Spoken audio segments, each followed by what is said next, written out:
করতে চাই যে আপনাদের দলের আহ্বায়ক নাহিদ ইসলাম তিনি একটা সম্প্রতি একটা বক্তব্য, তার একটা বক্তব্যকে একটু কোট করি। তিনি বলছেন, আমরা মনে করি জুলাই গণ অভ্যুত্থানের বিচার ছাড়াই যদি আমরা নির্বাচনের দিকে যাই, তাহলে নির্বাচন পরবর্তী সময়ে যে সরকার আসবে তারা সেই সংস্কার প্রক্রিয়া চলমান রাখবে, সেই নিশ্চয়তা আমাদের নেই। তাই আমরা চাই বিদ্যমান আইনের মধ্যেই দ্রুত সময়ের মধ্যে সংস্কার ও বিচার করতে হবে। মানে অন্তর্বর্তী সরকারের সময় বিচার, সংস্কার এবং গণপরিষদ নির্বাচন, এই সব কিছুর দাবি আপনারা করছেন। একটু খোলাসা করে আপনার কাছে বা স্পষ্ট করে আপনার কাছ থেকে জানতে চাই, আপনাদের কি মনে হয় যে এই বিচার, সংস্কার, গণপরিষদ সব কিছু শেষ করে নির্বাচন হতে হতে আপনাদের কাছে টাইমলাইনটা কেমন, কবে হবে বা কবে হতে পারে? ধন্যবাদ শারমিন আপা। এবং আমার সহ আলোচক রাশেদ ভাইকে অভিনন্দন। আসলে সত্যি কথা বলতে যে আমরা যে মানে এই নির্বাচন বা বিচার সংস্কার নির্বাচন সব বিষয়গুলোকে যে একটা টাইম লাইনে বাঁধার ব্যাপারটা, সেটা আমরা আসলে পাচ্ছি না। আমাদের প্রথম কথা হচ্ছে যে আহ, এই 5 আগস্টের পরে, একটা অভ্যুত্থানের পরে আওয়ামী লীগের বিচার হতে হবে। আওয়ামী লীগকে দল হিসেবে আসলে আমরা বলছি নিবন্ধন বাতিল করতে হবে।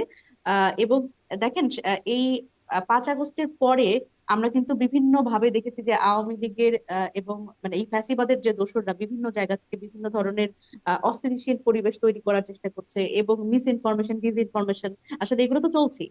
তো সুতরাং এই জায়গা থেকে আসলে আমরা যদি বলি যে একটা সুষ্ঠু নির্বাচনের দিকে যাওয়া, এবং আহ, এবং এই যে দেখেন গণহত্যা এখনো আজকে, আমি যদি বলি যে এই 28 তারিখ, বা আমরা এখনো দেখি যে মানে যারা আসলে জুলাই আহ এই আন্দোলনের আহত, তারা কিন্তু হাসপাতালে কাতরাচ্ছে।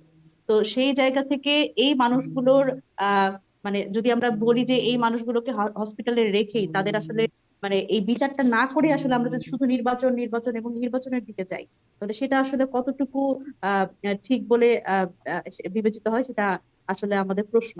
আরেকটা ব্যাপার হচ্ছে সংস্কার। দেখেন, আমরা বলছি যে এই বিচার এবং সংস্কার, এটা অন্তর্বর্তীকালীন সরকারের একটা ম্যান্ডেট আছে এই বিচার এবং সংস্কার করার, অন্তত উদ্যোগ নেওয়ার। বিচার তো অবভিয়াসলি এটা এটা করবে হচ্ছে আদালত, এবং এটার একটা প্রক্রিয়া আছে, এবং এটা it will take some time. তবে এই আমরা বলছি যে এই অন্তর্বর্তীকালীন সরকারের এই ম্যান্ডেটটা আছে যে এই বিষয়ে উদ্যোগ নেওয়ার। কারণ সবচেয়ে, আমি যদি বলি যে সবচেয়ে বাংলাদেশের ইতিহাসে সবচেয়ে বেশি সমর্থন পেয়েছে এই এই বর্তমানে সরকার, এই সরকার, কারণ হচ্ছে একটা অভ্যুত্থান পরবর্তী সময় কিন্তু সকল রাজনৈতিক দল এবং ছাত্র জনতা সকলের একটা সাপোর্ট পেয়েছে। কিন্তু তারপরেও আসলে কিন্তু 7 মাসেও আমরা দেখতে পাইনি সেরকম অগ্রগতি। তো এই জায়গাতে তো আসলে একটা অনাস্থার জায়গা। দেখেন, এই অন্তর্বর্তীকালীন সরকার যখন এত একটা সাপোর্ট নেওয়ার পরেও, যখন একটা বিচার কার্য বা আমি যদি বলি রাজনৈতিক দল হিসেবে আওয়ামী লীগের প্রশ্নে আসলে ব্যাপারটা কি হবে, এবং তারা আসলে নির্বাচন, আমরা কিন্তু অন্যান্য অনেক দল থেকে এই ধরনের একটা নরম সুর দেখতে পাই যে নির্বাচনে আওয়ামী লীগকে আবার আনা।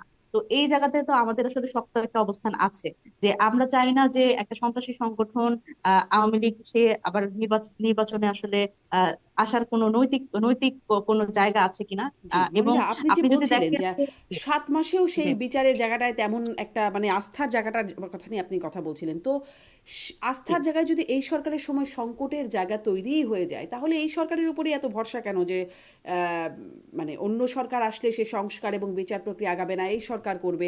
7 মাসে তার কি নজির দেখলেন? না, এটা হচ্ছে 7 মাসে দেখেন আমরা কিন্তু সেরকম দৃশ্যমান কোনো অগ্রগতি দেখিনি। হুম। তবে এবং এই সরকার যে আসলে আন্তরিকতার অভাব আছে এইটা আমি মনে করি না, কিন্তু এই সরকার চেষ্টা করছে। তবে আমার কাছে মনে হয় যে এই সরকার অ্যাক্টিভলি কাজ করতে পারছিল না। তবে এখন আমরা যেটা যেটা দেখছি, এখন অনেক বেশি অ্যাক্টিভ দেখছি। কিন্তু আমাদের কাছে মনে হয়েছে যে আসলে প্রথম দিকে সরকার একটু বিভিন্ন রাজনৈতিক দলগুলোর চাপে পড়ে একটু আসলে একটু আমার মনে হয় ধীর প্রক্রিয়া চলছিল। তবে এটা আমরা আশা করি, এবং এটা কিন্তু সকল রাজনৈতিক দলেরও আসলে এখানে সাপোর্ট আছে, যে এই সরকারকে সবাই সবাই বলছে। আমি যদি বলি বিএনপি বড় দল হিসেবে, তারপরে রাশেদ ভাইরা গণ অধিকার পরিষদ থেকে, সকলের কিন্তু একটা সাপোর্ট আছে, এবং আওয়ামী লীগ প্রশ্নে সবাই কিন্তু একটা একমতের জায়গায় আছে। সুতরাং এই বিচারের দাবিতে আমার মনে হয় যে কোনো রাজনৈতিক দলই বলবে না যে বিচারটা আসলে এই সরকার অন্তত শুরু না করুক।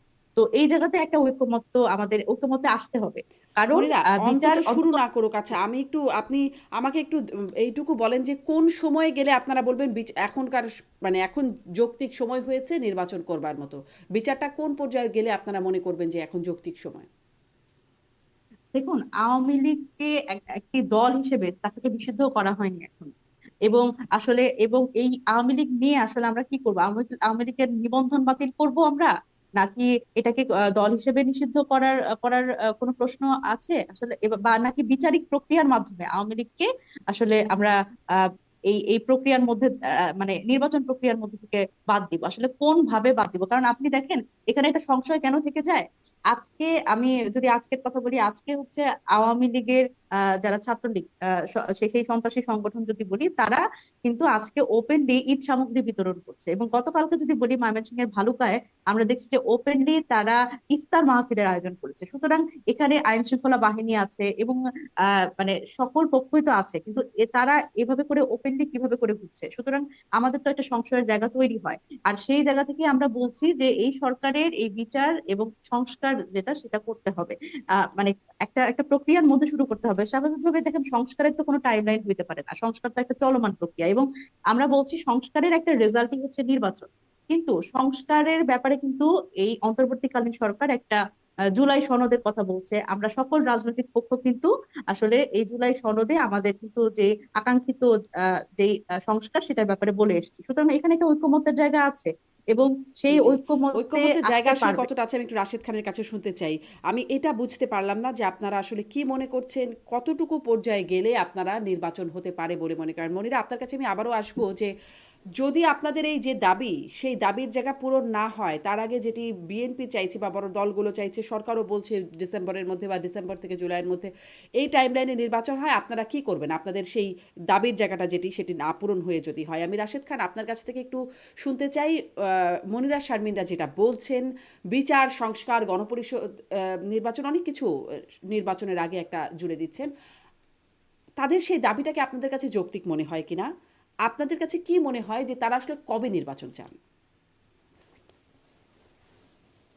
ধন্যবাদ। আসলে তারা আদৌ নির্বাচন চায় কিনা সেটি নিয়েই অনেকের সন্দেহ আছে। যেমন তাদের তিনজন প্রতিনিধি, তারা কিন্তু বর্তমান যে সংবিধান আছে সেই সংবিধান মেনেই শপথ নিয়েছে। তখন যদি তারা বলতো যে আমরা এই সংবিধান মানি না, এই সংবিধান মেনে আমরা শপথ নিব না, আমরা গণপরিষদ নির্বাচন চাই, এরপরে নতুন সংবিধান হবে, দেন আমরা শপথ নিব, তাহলে আমি তাদের এই বর্তমান যে কর্মযজ্ঞ আচরণ এইগুলোকে আমি সমর্থন দিতাম। কিন্তু আমি যেটি দেখছি যে তারা এক এক সময় এক এক কথা বলছে। এই নাহিদ ইসলাম, তিনি কিন্তু একটা সময় বলেছেন শুরুতে যে আমরা জাতীয় নির্বাচন এবং গণপরিষদ নির্বাচন একই সাথে চাই। এখন আবার সেই জায়গা থেকে তারা নিজেদেরকে সরিয়ে নিয়েছে। তারা এখন বলছে যে আমরা এখন গণপরিষদ নির্বাচন চাই। দেখেন, আমি কিন্তু যেহেতু পলিটিক্স করি, সব কথা আমাকে খেয়াল রাখতে হয়।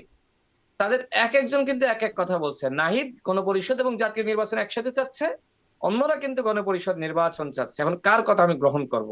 আবার এটিও আছে, দেখেন, নাহিদ, মাহফুজ আলম এবং আসিফ, তারা কিন্তু রাষ্ট্র সংস্কারের, গণহত্যার বিচার, আওয়ামী লীগকে নিষিদ্ধ করার দায়িত্ব নিয়েছিল। কিন্তু গণ অভ্যুত্থানের সব থেকে বড় মুখপাত্র, যিনি এক দফার ঘোষণা দিয়েছিলেন, তিনি কি করলেন? তিনি গণহত্যার বিচার শেষ করলেন না, আওয়ামী লীগের নিষিদ্ধ করার কাজটা শেষ করলেন না, তিনি রাষ্ট্র সংস্কারের কাজটা শেষ না করে তিনি পদত্যাগ করলেন। এখন বাংলাদেশে যদি আগামীতে রাষ্ট্র সংস্কার না হয়, গণহত্যার বিচার না হয়, আওয়ামী লীগকে নিষিদ্ধ না করা হয়, দায়টা কি নাহিদ ইসলাম তাকে নিতে হবে না? অবশ্যই নিতে হবে। কারণ ওই সময় তিনি এই ম্যান্ডেট করেই কিন্তু দায়িত্ব নিয়েছিলেন, এক।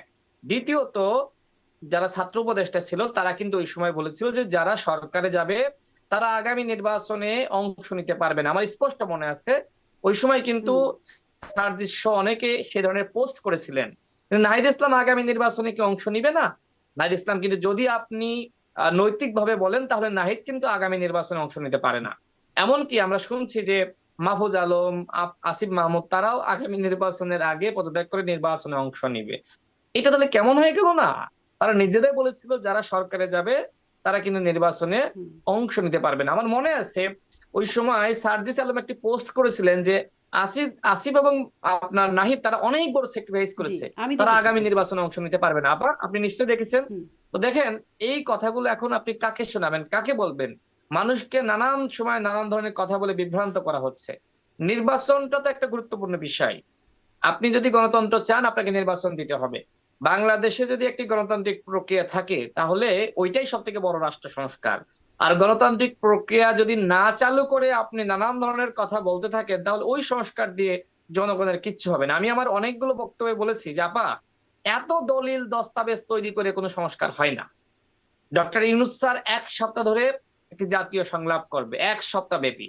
সেখানে ন্যূনতম বলেন বা সর্বোচ্চ বলেন, কতটুকু বিষয়ে মানুষ একমত হয়, কতটুকু বিষয়ে গণ অভ্যুত্থানের সকল স্টেক হোল্ডার একমত হয়, সেটাই কিন্তু গুরুত্বপূর্ণ বিষয়। দেখেন, যখন তারা কিন্তু বিভিন্ন কমিশন গঠন করেছে, আমাদের মতামত গুলো নিয়েছে না? নিয়েছে তো, বিএনপি নিয়েছে, আমাদের নিয়েছে, অন্যান্য স্টেক হোল্ডারের নিয়েছে, সাধারণ মানুষের নিয়েছে।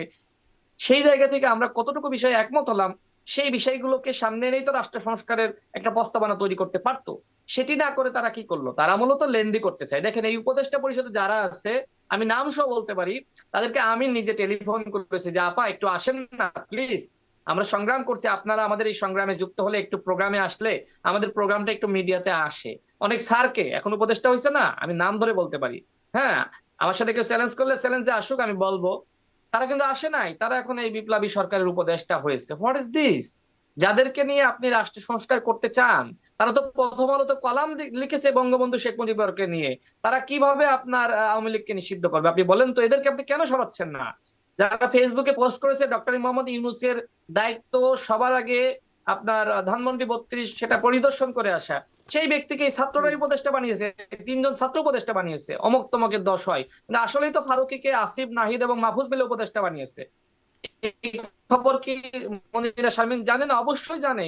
এখন যদি তারা মনে করে না আমরা আসলে তাদেরকে উপদেষ্টা বানাইনি, তাহলে তারা প্রতিবাদ করুক, বলুক যে আমরা বানাইনি, আমরা তাদের জি, আমি সরিয়ে দিতে মনিরা চাই। শারমিনের সেটাই কাছে তো এই করতেছে প্রসঙ্গটাতে না। একটু আসবো, কিন্তু রাশেদ খান আমার কথা বঙ্গবন্ধুকে হলো নিয়ে যে, কলাম যদি লেখা, আপনি বক্তব্য রাষ্ট্র দেয়া। সংস্কার চান, জি, রাশেদ, মানে বঙ্গবন্ধুকে নিয়ে আমি কলাম লেখা, বক্তব্য দেয়া, এই কাজটা কে করেন নাই? আপনাদের দলের সভাপতি নূর থেকে শুরু করে সার্জিস, হাসনাত, আমরা আসিফ নজরুল, মানে মানে অনেক সবাইকেই আমরা কম বেশি, আমি কয়েকজনের নাম বললাম যাদের কথা এইমাত্র এই মুহূর্তে মাথায় চলে আসলো, সবাইকে আমরা দেখেছি তো বঙ্গবন্ধু বন্দনা একটা সময় করতে। এখন কি সেইটার কারণে, সেইটা বঙ্গবন্ধু বন্দনা করেছেন এই জন্য তাদের কি ক্রেডিবিলিটি হারিয়ে গেছে, এরকম কি বিষয়টা রাশেদ? আমি কেন বলছি এই কথাটা? আপনি বঙ্গবন্ধুর বন্দনা করেন, সেটা আপনার ব্যক্তিগত বিষয়, কিন্তু আপনি কিন্তু আওয়ামী লীগের নিষিদ্ধের ব্যাপারে কিন্তু আপনি ঢাকায় রাজপথ গরম করছেন, এক। দ্বিতীয়ত, আপনি নিজেই কিন্তু এলাকায় গিয়ে আওয়ামী লীগকে প্রোটেকশন দিচ্ছেন, আওয়ামী লীগের নেতাকর্মীদের নিয়ে মিছিল করছেন। আমার নিজের ঝিনাইদহ জেলাতে এনসিপি তারা আওয়ামী লীগের দামি এমপিদেরকে প্রোটেকশন দিচ্ছে, আমার নিজের জেলাতে। আপনি দেখেন, জাওয়াদ নির্ঝর, যিনি করাপশন ইন মিডিয়া নিয়ে কাজ করেন, তিনি ফেসবুকে পোস্ট করেছেন যে সার্জিস ওই এলাকায় কিভাবে আওয়ামী লীগের কোন নেতার সাথে ঘুরতেছে, ছবি তুলতেছে, মিছিল করতেছে, মিটিং করতেছে। হান্নান মাসুদ তার এলাকার আওয়ামী লীগের এমপির যে বিদ্রোহী গ্রুপ ছিল, তারা আওয়ামী লীগের, তাদেরকে নিয়ে তিনি সমাবেশ করতেছেন। এই কাজগুলো কারা করতেছে? বলা হচ্ছে যে অমুক দল তমুক দল। আরে ভাই, অমুক দল তমুক দল যত না আওয়ামী লীগের নিষিদ্ধের ব্যাপারে কথা বলছে, তার থেকে তো বেশি আপনারা বলতেছেন, আমরা বলতেছি, মানে এনসিপি বলতেছে, গণ অধিকার পরিষদ বলতেছে। গণ অধিকার পরিষদ সর্বোচ্চ চেষ্টা করতেছে আওয়ামী লীগকে যাতে কোনোভাবেই কাছে তারা না ভিড়তে পারে। আমার জেলায় খোঁজ নিয়ে দেখেন, আমি তো দলের second in command, DP Nurul Haq নুরের জেলায় খোঁজ নিয়ে দেখেন, কিন্তু এনসিপির শীর্ষ নেতা আপনার সাজিদ আলমের জেলায় যদি এই ঘটনা ঘটে, তাহলে আপনি ঢাকায় আওয়ামী লীগের নিষিদ্ধের গরম বক্তব্য দেন, আর আপনি এলাকায় গিয়ে আওয়ামী লীগের নেতাকর্মীদেরকে জড়ো করে সমাবেশ করেন। এই যে দ্বিচারিতা, এই কারণেই তো প্রশ্নটা আসতেছে হুম। যে আপনি এই দ্বিচারিতা কেন করতেছেন? ঠিক আছে, আপনার বঙ্গবন্ধুর প্রতি ভালোবাসা সার্জিসের ছিল, গত বছরও ব্যাপকভাবে তিনি ভাইরাল হয়েছেন বঙ্গবন্ধুকে নিয়ে প্রশংসা করে। এই বছর তো শেখ হাসিনার পতনের সময় বঙ্গবন্ধু তো প্রাসঙ্গিক না, তাকে তো 75-এই তাকে হত্যা করেছে আওয়ামী লীগের নেতাকর্মীরা। তার মানে এখন কেন আপনি বঙ্গবন্ধুর মুজিববাদী সংবিধান, মুজিবের বিরুদ্ধে বলছেন? মুজিব নামটি যে আপনি আপনি জিকিরের মতন করে আপনি জপলেন গত বছর, সেই মুজিব আপনার কাছে হঠাৎ করে কি এমন খারাপ হয়ে গেল যে তার মুজিববাদী সংবিধান, মুজিবের বিরুদ্ধে বলতেছেন? এই যে দ্বিচারিতাগুলো, এগুলো তো আমাদের জি, সামনে আসলে আসা দরকার। এই তার মানে এই কি? পয়েন্টটা তার দিয়ে মানে আমি যে একটু বলা হচ্ছে মনিরা না যে শারমিনের কাছে পুরাতন যাই, আপনি যে দলগুলোর পয়েন্টটা, ক্যারেক্টারের সমস্যা? জি, জি। রাশিদ খান, আপনি দ্বিচারিতার যে পয়েন্টটা নিয়ে আসেন, মনিরা শারমিন আপনার কাছ থেকে একটু এই দ্বিচারিতা সম্পর্কে, আসলেই আমরা সেই সার্জিসের পোস্টটা রাশেদ বলার পর আমারও মনে হলো যে হ্যাঁ, এরকম একটা পোস্ট ছিল যে তারা কত বড় স্যাক্রিফাইস করছেন সেই বিষয়টা নিয়ে সার্জিস পোস্ট দিয়েছিলেন যে তারা নির্বাচন করবেন না, কিন্তু তারা আসলে নির্বাচনের জন্য একদম ঢাকঢোল পিটিয়ে মোটামুটি প্রস্তুত আমরা দেখতে পাচ্ছি। জানতে পারছি তারা নির্বাচনে যাবেন, যারা উপদেষ্টা পরিষদে আছেন তারাও যাবেন এরকম। তো এটি আসলে একটা ইউ টার্ন বা পোল্টি হলো কিনা রাজনীতিতে। তারপরে এলাকায় আওয়ামী লীগের সাথে সম্পর্কের কথাও যেটি রাশেদ বলছেন, সেই বিষয়টাও একটু যদি একসাথে মিশিয়ে উল্লেখ করেন। ধন্যবাদ।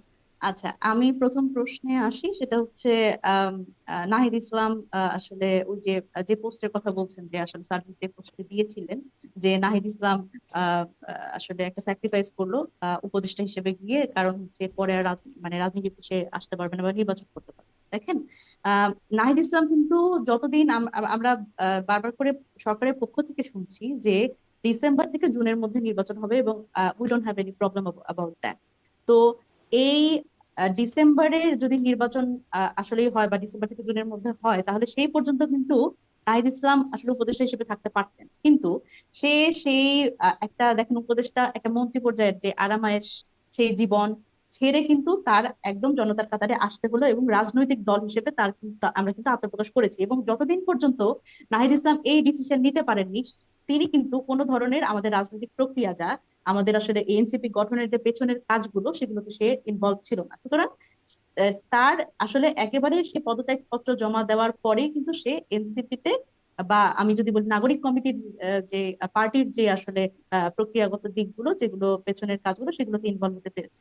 তো সেই জায়গা থেকে আমি বলছি যে এটা নাহিদ ইসলামের পক্ষ থেকে এটা একটা বড় স্যাক্রিফাইস আমি বলবো। এবং আরেকটা ব্যাপার হচ্ছে, দেখেন, ছাত্ররা কি শুধু সবসময় রক্ত দেবে? এটা হচ্ছে না, আমার প্রশ্ন। স্যাক্রিফাইস কোনটা 52 মনিরা সালে শারমিন? না, স্যাক্রিফাইসটা কোনটা? সার্জিস যে স্যাক্রিফাইসটার কথা বলেছিলেন যে তারা উপদেষ্টা হলেন ফলে তারা নির্বাচন করতে পারবেন না, এই একটা বড় স্যাক্রিফাইস, এটা এই স্যাক্রিফাইসটা, নাকি এখন আপনি যেটি বলছেন যে উপদেষ্টার আরামায়েশের পথ ছেড়ে এসে তিনি জনতার কাতারে রাজনীতিতে গেছেন, সেই স্যাক্রিফাইস? দুই স্যাক্রিফাইস তো মানে এক লাইনের না, সাংঘর্ষিক স্যাক্রিফাইস। না, না, না, দেখেন, আহ এখানে হচ্ছে একটা স্বাভাবিকভাবে, দেখেন, অভ্যুত্থানকে যখন বৈধতা দিতে হয়েছে, তখন আমাদের তিনজন উপদেষ্টা হিসেবে আসলে উপদেষ্টা পরিষদে গেছে। তো এই জায়গা থেকে যে নাহিদ ইসলাম আসলে, যখন আমরা এনসিপি গঠন করি, এনসিপি গঠন করার সময় আমাদের, আমি যদি বলি যে তিনজন ছাত্র নেতা আসলে, যে যারা আসলে উপদেষ্টা পরিষদে গিয়েছিল, তাদের মধ্যে আমাদের আসলে একজনকে অন্তত লাগতো, যার মানে, না হলে জাতীয় নাগরিক পার্টি হিসেবে, যেটা স্বাভাবিকভাবে এটা দল, দল হিসেবে আত্মপ্রকাশের জন্য আপনি খুব ভালো করে বুঝবেন বিষয়টা, যে একজন একজন সব মানে সুপ্রিম লিডার লাগে, যাকে সামনে রেখে আসলে একটা পার্টি গঠন হবে। সেখান থেকে কিন্তু নাহিদ ইসলামকে, মানে নাহিদ ইসলামের এই সিদ্ধান্তটা নিতে হয়েছে যে সে আসলে কি উপদেষ্টা হিসেবে থাকবে, নাকি সে আবার জনতার কাতারে নেমে এসে সাধারণ মানুষের সাথে একটা দল গঠন প্রক্রিয়ায় বা দলে অংশগ্রহণ করবে। এবং ব্যাপারটা শুধু যদি এরকম দেখেন, স্বাভাবিকভাবে আমরা 28 দিনের একটা দল। তো এখানে আপনি যদি খুব খুব মানে আমি যদি বলি যে গণ অধিকারেরও কিন্তু আমাদের থেকে অনেক বেশি দিনের অভিজ্ঞতা, এবং আমরা যেই পথটা আসলে শুরু করছি, সেটা গণ অধিকার কিন্তু আরো আগে শুরু করেছে। সুতরাং এই পথে যে চ্যালেঞ্জ এবং এই সামনের দিনের যে চ্যালেঞ্জ গুলো আমাদের নিতে হবে, এটা কিন্তু আসলে খুব সহজ একটা ব্যাপার না, বা আসলে নির্বাচন করলেই আমরা জিতে যাব বা এই ধরনের ব্যাপারটা না। এখানে কিন্তু আমাদের একটা চ্যালেঞ্জ নিতে হয়েছে। সেই ক্ষেত্রে আমি নাহিদ ইসলামের ব্যাপারটা এটার কথাই বললাম, যে তারও কিন্তু আসলে একটা রিস্ক মাথায় নিয়ে আসতে হয়েছে, এবং আমাদের এনসিপি গঠনের জন্য সেটা কিন্তু আমাদের এই সময় হয়তো সে এসছে, এবং আমরাও তাকে একসেপ্ট করেছি, এবং সে পদত্যাগ করে এসেছে। এবং এখানে আসলে প্রক্রিয়াগত জায়গা থেকে কোনো আসলে কোনো অসুবিধার জায়গা আছে বলে আমি মনে করি না। আর আরেকটা ব্যাপার হচ্ছে, এখন অনেকেরই একটা অসুবিধার জায়গা হয়ে গেছে, যে এই অভ্যুত্থানের পরে, এই সবসময় দেখা গেছে বিভিন্ন সময় যা অভ্যুত্থান হয়েছে বা আন্দোলন হয়েছে, ছাত্রদের আন্দোলন, সেখান থেকে কোনো দল আসলে সরাসরি আসেনি। তো এইবার যখন আমরা যারা আসলে এই অভ্যুত্থানে, আমরা যারা বিভিন্ন রাজনৈতিক দল,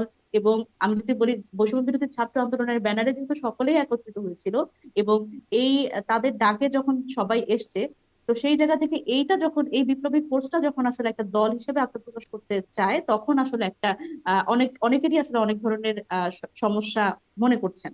এখন আলটিমেটলি আরেকটা বিষয় আমি খুব গুরুত্ব সহকারে বলতে চাই, যে নাহিদ ইসলাম, রাশেদ ভাইয়ের প্রশ্নের উত্তরে, সেটা হচ্ছে নাহিদ ইসলাম যে বলেছিল যে গণপরিষদ নির্বাচন এবং জাতীয় নির্বাচন একসাথে হওয়ার কথা, এটা কিন্তু আমাদের আসলে, আমাদের সকলেরই, আমাদের দলগত ন্যারেটিভই এটা, যে আমরা বলছিলাম যে গণপরিষদ নির্বাচন এবং জাতীয় নির্বাচন আমরা একসাথে চাই।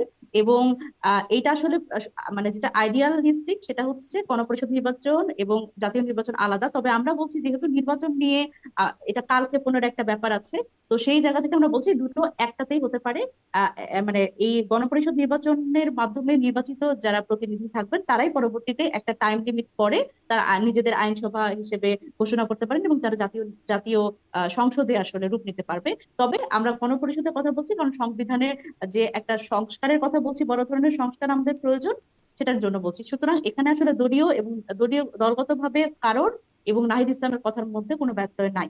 আরেকটা ব্যাপার দেখেন, পতিত সরকারের কথা, আওয়ামী লীগ সরকারের কথা বলছেন যে আসলে আওয়ামী লীগকে পুনর্বাসন করার ব্যাপার। দেখেন, আমরা অ্যাজ এনসিপি কখনো আওয়ামী লীগকে পুনর্বাসনের কথা মানে কখনো আমরা বলছি না, এবং কোনোভাবে এটা আমরা আমরা এই জায়গাতে একদম নির্জি। দেখেন, একটা আওয়ামী লীগ সরকার পতিত হয়েছে এবং এখানে যারা আসলে বিভিন্নভাবে আসলে আওয়ামী লীগের আশীর্বাদ পুষ্ট বা সুবিধাভোগী ছিল, স্বাভাবিকভাবেই তারা আসলে সব সব দলেই চেষ্টা করবে এখন পুনর্বাসিত হওয়ার। তো সেই জায়গা থেকে এখন সার্জিসের কথা বলা হচ্ছে। দেখেন, ব্যাকগ্রাউন্ড হিসেবে যদি বলি তাহলে তো আসলে অনেককে প্রশ্নবিদ্ধ করা যায়। আমরা আমরা জানি যে দেখেন ডাকসু নির্বাচনের সময় আমরা যখন আমি নিজেও একজন ডাকসুতে নির্বাচিত প্রতিনিধি, সুতরাং সেখানেও কিন্তু আমরা দেখেছি যে নুরুল হক নূর শেখ হাসিনাকে মা বলে সম্বোধন করেছে এবং আসলে সালাম করতে যাওয়ার ব্যাপার, এটা আমরা কেউই ভুলি। সুতরাং সেই ব্যাকগ্রাউন্ড টানলে তো আসলে অনেক কিছু টানা হয়ে যাবে। তো আমার যেটা মূল বক্তব্য সেটা হচ্ছে পতিত সরকারের যারা দোসর তারা বিভিন্নভাবে সকল দলে পুনর্বাসিত হওয়ার চেষ্টা করছে, কিন্তু আমাদের কিন্তু এই জায়গা থেকে আমাদের অবস্থান একদমই শক্ত যে আমরা কোনোভাবেই আওয়ামী লীগ পুনর্বাসন চাই না। তবে আমরা একেবারেই যেটা চাই সেটা হচ্ছে আওয়ামী লীগের বিচার। জি, আওয়ামী লীগের বিচার। এবং আপনি বলছিলেন যে ডিসেম্বর থেকে জুনের মধ্যে নির্বাচনে আপনাদের কোনো প্রবলেম নাই, কিন্তু সেই বিচার সংস্কার সবকিছু এই ডিসেম্বর থেকে জুনের এই সময়সীমার মধ্যে শেষ হবে কিনা এই বড় একটা প্রশ্নবোধক চিহ্ন এখানে রয়ে গেছে।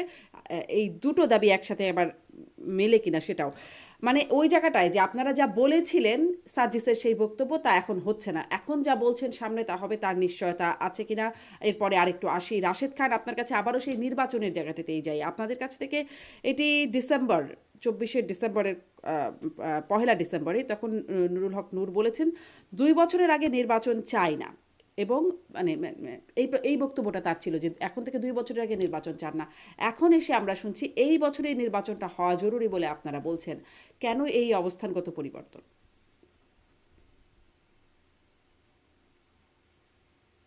আপা, তার আগে আমি একটু মনিরার কথা নিয়ে একটু বিশ্লেষণ করি। দেখেন, নিশ্চয়ই।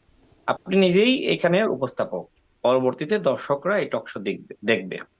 দেখেন, মনিরা শারমিনের একটা উত্তর কিন্তু ক্লিয়ার না। আপনি যতগুলো প্রশ্ন করেছেন সে কৌশল অ্যাভয়েড করেছে বা লেন্দি করেছে বা অন্যদিকে চলে গেছে। এটা মনিরা শারমিন নিজেও বুঝতেছে, সে পলিটিক্স করে, সে হয়তো বুঝতেছে সরাসরি উত্তর দিতে গেলে সমস্যা। কারণ আমি কিন্তু আবার ক্লিয়ার কাট উত্তরগুলো দিচ্ছি, কারণ আমি পলিটিক্স করি। আমি যদি আবার ঘুরিয়ে পেঁচিয়ে উত্তর দিতে যাই তাহলে মানুষ কিন্তু পরবর্তীতে আমার বক্তব্য গ্রহণ করবে না, শুনবে না। এই বিষয়ে মনিরা শারমিনের উচিত খেয়াল রাখা। নুরুল হক নূরের যে বিষয়টি বলেছে, দেখেন, নুরুল হক নূর ওই সময় কিন্তু আমরা আসলে অরাজনৈতিক প্ল্যাটফর্ম, আমরা কিন্তু ছাত্র সংগঠনের ঘোষণাও দিই নাই। ওই প্ল্যাটফর্ম থেকে কিন্তু আমরা কোটা আন্দোলনের পরে আমরা ডাকসুতে ইলেকশন করেছি। আমরা কিন্তু ওই সময় কোনো ছাত্র সংগঠন না, আওয়ামী লীগের বিরুদ্ধে কোনো ফোর্স না, শক্তি না, আমরা একটি সামাজিক আন্দোলন করেছি। তো যাই হোক, পরবর্তীতে আমরা যখন ছাত্র সংগঠন গঠন করলাম, তার পরবর্তীতে আসলে আমাদের আচরণটা কেমন, আমরা যখন রাজনীতি করতে নামলাম তখন কিন্তু সারা দেশে আওয়ামী লীগ আমাদেরকে বাধা দেওয়ার চেষ্টা করলো। দেন আমরা কিন্তু তখন আওয়ামী লীগের বিরুদ্ধে, আপনি নিশ্চয়ই, আপনি সাংবাদিক হিসেবে আপনি অবশ্যই বলতে বাধ্য হবেন, সারা বাংলাদেশে যখন বিএনপি জামাত মাঠে নামতে পারে না, তখন ঢাকা বিশ্ববিদ্যালয়ে কিন্তু এই নুরুল হক নূর, রাশেদ খান, এই 10-15টা ছেলে কিন্তু এই ফ্যাসিবাদ বিরোধী আন্দোলন ওই নিভু নিভু করে আমরা 10-15 জন মায়ের খাইতাম, আবার যাইতাম, মায়ের খাইতাম, আবার যাইতাম। এখন অনেক বড় বড় বিপ্লবী আছে, আমরা কিন্তু তাদেরকে পাশে পাইনি। তো আমরা কিন্তু আমাদের চেষ্টাটা আমরা চালিয়ে গিয়েছি। আমাকে শোনা যাচ্ছে? শুনতে পাচ্ছি।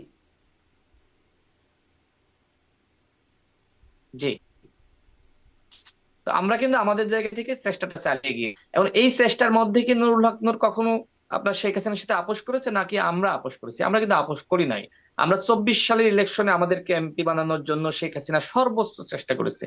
আপনি ডিজিএফআর যে পলিটিক্যাল হেড ছিল মেজর জেনারেল ইব্রাহিম ইলেকশনে চলে গেছে, আমি আর নুরুল হক নূর কিন্তু ইলেকশনে যাইনি।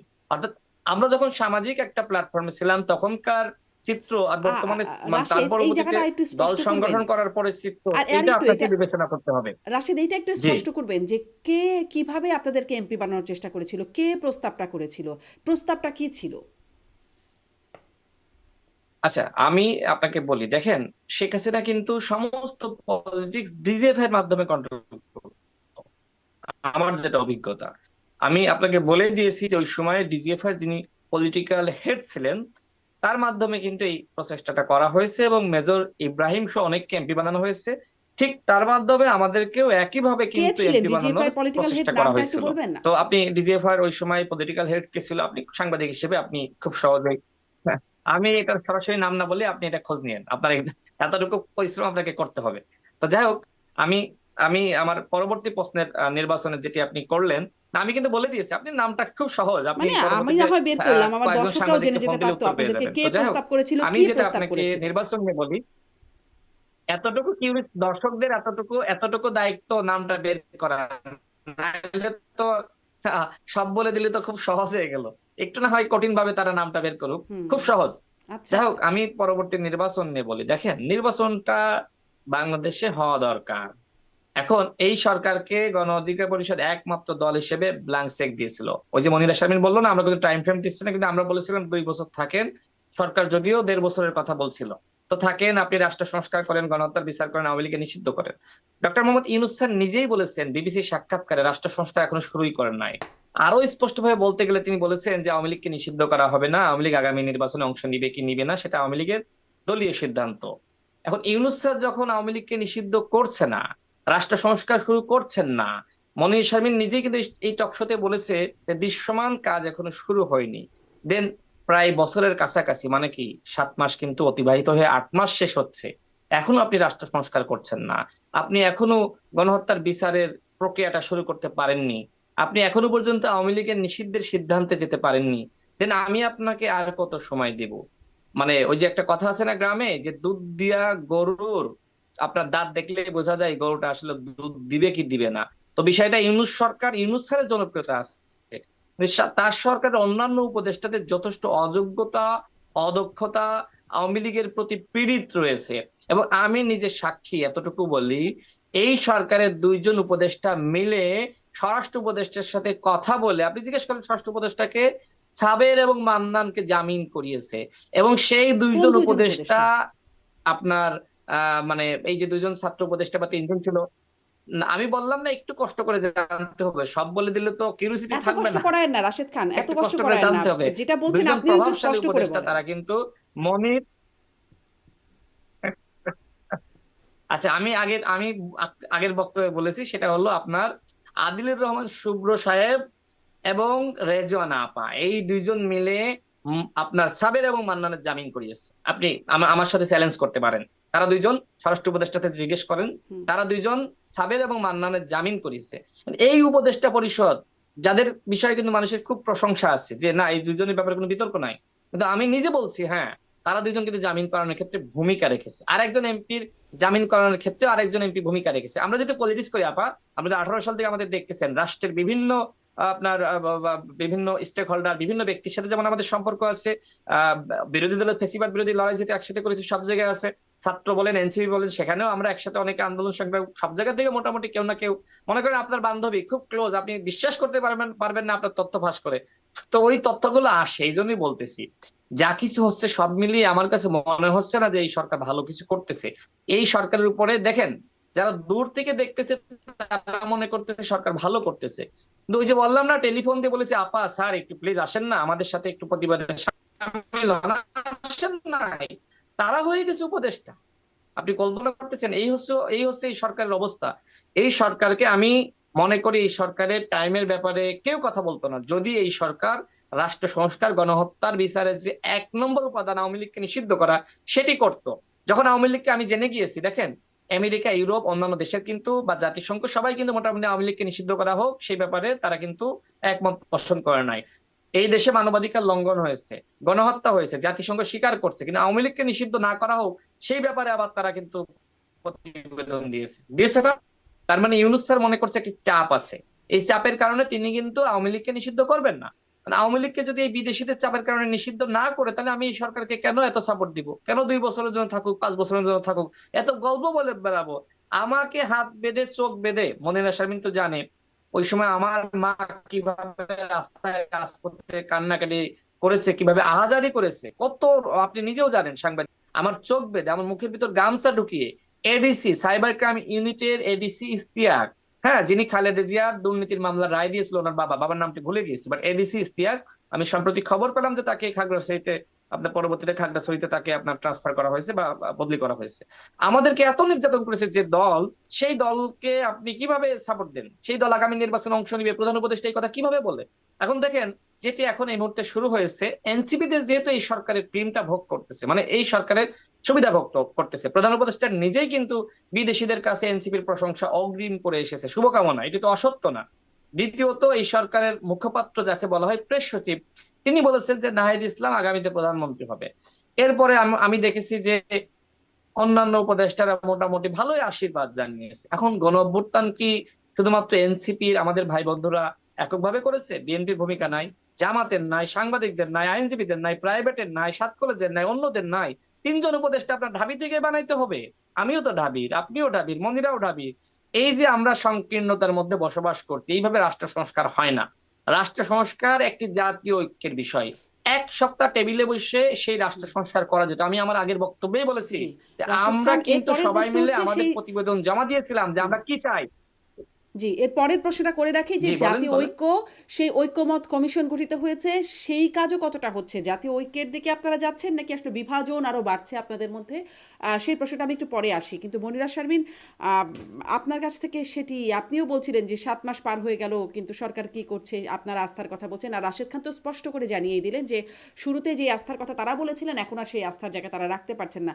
তবুও কেন আপনারা এই সরকারকেই সময় দিতে চান? কেন পরের সরকারও, আপনারা তো সবাই গণ অভ্যুত্থানের পক্ষের শক্তি বলেই আমরা তখন থেকেই জানছি, তাহলে পরে যে সরকার আসবে, যেমনটি আমরা অনেক অনেক পরিসংখ্যান বলছে বিএনপি হচ্ছে অপেক্ষমান ক্ষমতায় যাবার জন্য, যদি বিএনপি আসে কেন আপনারা সেই আস্থা রাখতে পারছেন না যে এই বিচার কাজটা এগোবে বা সংস্কার প্রক্রিয়াগুলো চলবে? কেন আস্থা রাখতে পারেন না?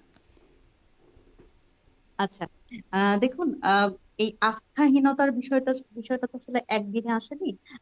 আমরা যদি বলি যে আহ, এই সরকারকে কেন আমরা বলছি যে এই বিচার প্রক্রিয়া শুরু করতে হবে বা দৃশ্যমান যে বিচারের কথা, সেটা অগ্রগতিটা এই সরকারের মাধ্যমে হতে হবে।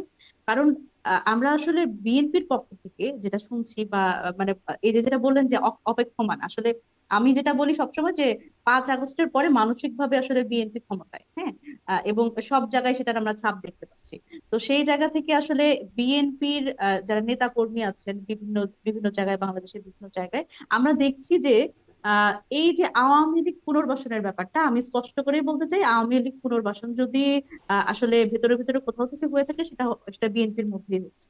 এই বিভিন্ন এই এই জায়গাটা আমরা তৃণমূল পর্যায় থেকে কিন্তু আমরা দেখছি। যেমন আমি যদি বলি যে রিসেন্টলি আমি আমি এক জায়গা থেকে এরকম শুনলাম যে আহ আওয়ামী লীগের যারা নেতাকর্মী যাদের বিভিন্ন আহ, মামলায় ধরা হয়েছে, তাদের আবার বিএনপির নেতাকর্মী, ছাত্র দলের নেতাকর্মী, তারা আবার হচ্ছে ছাড়াতে যাচ্ছে। সুতরাং এই যে আমি যদি বলি যে এটা গ্রামে বলে, বিষয়টাকে বলে যে লিয়াজুর রাজনীতি, আসলে ওই মানে বিএনপির লোকজন আওয়ামী লীগের সাথে তাদের খুব সুসম্পর্ক। সুতরাং এই এই জায়গা থেকে যখন এরকম একটা, যখন তৃণমূলের রাজনীতিতে আমরা এই ব্যাপারগুলো দেখছি এবং দেখা যাচ্ছে যে মনিরা, এটা তো বিভিন্ন আমাদের একটা জায়গায়। রাজনৈতিক সংস্কৃতি বটে মনিরা, যে মানে জি, গ্রামে গঞ্জে সেখানে একটা রাজনৈতিক সৌহার্দ্য বরাবরই ছিল, মানে তৃণমূলে আসলে আওয়ামী লীগ যারা করেছে, আপনারা কি মনে করেন যে সবাই তারা অপরাধী, সবারই বিচার হওয়া উচিত, বা কেউই আসলে রাজনীতি করতে পারবেন না? এটা কি আপনাদের মনে হয়? কেন গ্রামে গঞ্জে যদি একসাথে রাজনীতির মঞ্চে থাকে বা তাদের মধ্যে যদি সৌহার্দ্যপূর্ণ সম্পর্ক থাকে, তাহলে সমস্যাটা কোথায়? না না না, এই জায়গাতে কোনো সমস্যা নেই। দেখেন, আওয়ামী লীগের সকল যারা নেতা কর্মী, বা আমি যদি বলি যে সবাই যে নিপীড়নের সাথে জড়িত ছিল, ব্যাপারটা তো তা না। তবে এখানে মোটা দাগে যদি বলি যে যেই ধরেন জেলা শহরগুলোতে যারা বিভিন্ন সময় আন্দোলনে বিভিন্ন ভাবে করে নিপীড়ন চালিয়েছে, এবং আমরা যেটা, আমি যদি বলি যে রাশেদ ভাই এবং আমার রাজনৈতিক ক্যারিয়ারের কথা যদি বলি, আমরা কিন্তু একসাথে মোটামুটি শুরু করেছিলাম 2018 সাল থেকে কোটা সংস্কার আন্দোলন, এবং এরপরে আমরা জানি যে আমরা গত 16-17 বছর আওয়ামী লীগের রেজিমে আমরা তো মোটামুটি 7-8 বছর রাস্তায়। সুতরাং আমরা তো জানি যে আসলে কিভাবে করে রাস্তায় পড়ে পড়ে আমরা মার খেয়েছি। তো আমরা যখন দেখবো যে আসলে এই মানুষগুলোকে আবার পুনর্বাসিত করা হচ্ছে, এই জায়গাতে তো আমাদের শক্ত অবস্থান থাকবেই। এবং আমি যদি তৃণমূলের কথা বলছি যে সেটা একেবারে গ্রামে গঞ্জে, এবং গ্রামে গঞ্জেও যেটা হয়েছে সেটা কিন্তু মানে এরকম হয়েছে যে ভিন্ন মত হলে কিন্তু তাদের বিরুদ্ধে মামলা হামলা, এবং এই আওয়ামী লীগের যারা দোসর তারাই কিন্তু আসলে এই মানুষগুলোকে চিনিয়ে দিয়েছে। আমি যদি বলি 71-এর সময় যেরকম আল বদর আল শামস বাহিনী যেরকম আসলে মানুষজনকে চিনিয়ে দিয়েছে কারা মুক্তিযোদ্ধা, এইরকম একটা সংস্কৃতি কিন্তু আছে তৃণমূলে। তো সেই জায়গা থেকে তারাও কিন্তু সমান দোষী।